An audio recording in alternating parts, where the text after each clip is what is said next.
abortions off people just for a case of food, with a case of food. But I think, folks, we've just made some monumental discoveries with prophecy and prophetic timing. With Maitreya coming in 2008, Sananda coming in 2009, it means the black horse rides in 2008, the pale horse rides in 2009.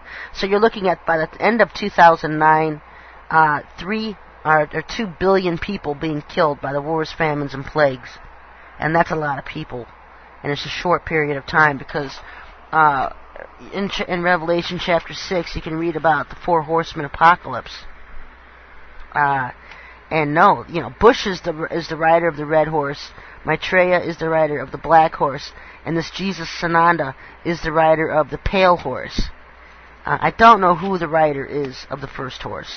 There's a lot of speculation. Oh, that's the Pope, the Vatican, or it's not Jesus himself. I've heard people claim that it's Jesus himself, and it's not. It's not Jesus himself, Yahushua. It's not him, because the 4 horsemen apocalypse depicts man's wrath on man, Satan's wrath on man, and the Lord himself appears during the second half of the tribulation period, depicted as the time of Jacob's trouble, where it's God's wrath on man.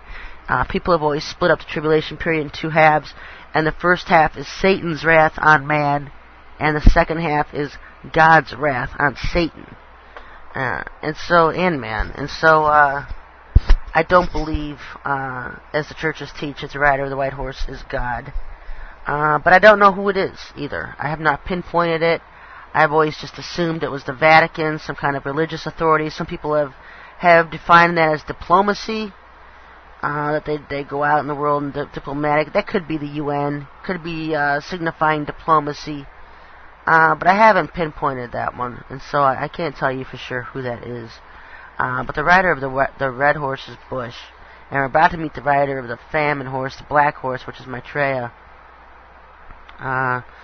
So the question from a listener: so does the last 3.5 years until Yahushua returns begin with the coming of Maitreya, or this Jesus-Sananda, and then does the millennial kingdom come? Thanks, praise you. Last 3.5 years will begin with the enforced marking of the beast, where he enforces everybody to worship the beast and get his mark, his seal, his stamp, his barcode, his chip, however he wants to enforce that on their right hand or forehead or in or on or anything near, anything having to do with your right hand and forehead. That will begin the last half of the tribulation period, folks. That will begin it. Because it's these people that join Satan's kingdom by getting this mark, whatever it is, whichever form it comes in, immediately triggers the Lord's wrath on mankind at that point. And so you're looking at the time of Jacob's trouble. You're looking at the battle of Armageddon, and the bowl and the trumpet judgments and all these judgments from God directly on earth and mankind. All depict the last half of the tribulation period. And of course the millennial reign is you're looking at the battle of Armageddon first. You're looking at the great white throne judgment, and then you're looking at the millennial reign. And some people don't believe in a literal millennial reign, but I do. This guy showed up in Baja, Mexico. Planet X is beyond the southern horizon, coming in from the South Pole. And so that's what I have seen in a vision. If you look at Soho, some of these NASA pictures, there's something behind the sun. There's a big planet coming up from behind the sun, too. And so you're like, what is that? So you got a planet coming up from behind the sun, and then you've also got a planet on the southern horizon coming in from the South Pole. That's the one I had a vision of. I don't know what it was. I would assume it was Planet X. A lot of things coming up in the skies, and the Lord always said to keep your eye on the skies, and to keep your eye on Israel to know the times. But define Israel, folks. Are we talking about a literal land of people, or the people itself, the land of Israel, or the people of Israel? It's always a war of words with everybody about who is Israel. You know who Israel is? It's the person who is accepted and who worships Yahushua as the Son of God and follows His ways, keeps His commandments, keeps His appointed feasts. That's Israel. That's Israel. And so now you minus that out of all the millions in the churches today that aren't following the Torah, who aren't following His commands to worship the feasts, and you see how small Israel really is. It's really small. What if we don't accept this mark, or accept, what does it mean, does not get the mark of the chosen from God? If you don't get this mark, then you can't participate in society. It's almost like this real ID card that they plan on enforcing by May of 2008.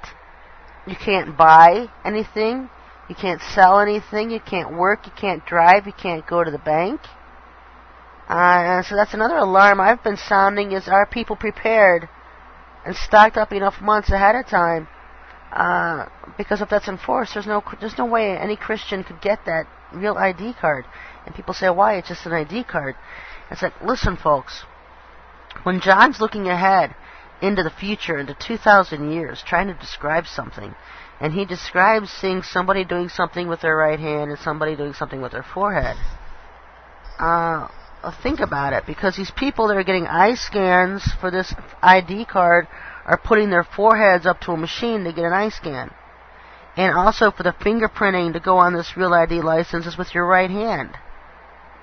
And so that's a little too squeamish for me to something to get comfortable with and promote that, because I see, it says in the Bible how many times, by deception Satan deceives the world.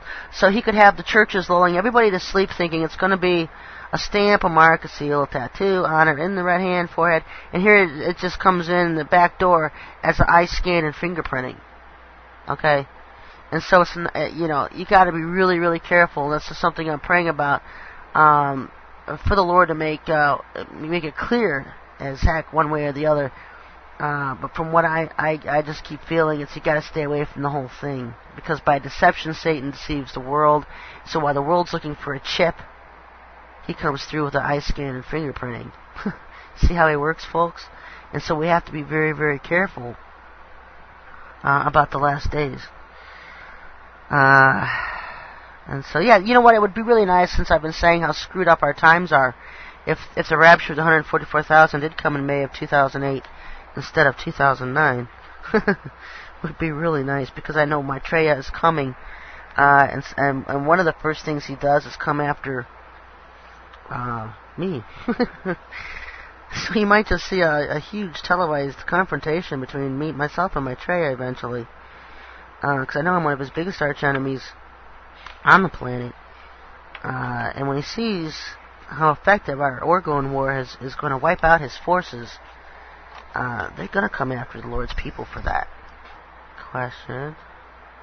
Not necessarily. I mean, the Lord's people, just because you don't accept the mark of the beast doesn't mean you're necessarily automatically one of God's people. Being one of God's people is accepting Him as your Messiah, as your Savior, and following Him. Giving up the things of the world, doing the things He says to do, building a relationship with Him, walking with Him, getting out of Satan's territory, Satan's realms, and being focused and walking in Him. That's being one of His people. Is 1,000 reign going to be that have lived through this all, or peeps that are dead that come back to life? No, peeps that are dead are going to stay dead until the end of the 1,000 year reign. Then there's going to be a resurrection of the dead. The 1,000 year millennial reign will be the nations that go through the sheep and goat judgment after Armageddon. And the Lord has the judgment of the sheep and goats. Those nations who took care of Israel, the people, His people, I don't think necessarily the land, I think His people, will be allowed to go into the millennial reign. And a lot of those people won't be saved. And so that's why people think, well, how can the Lord rule with the iron fist during the millennial reign if it's supposed to be perfect people? And that's not necessarily true, folks.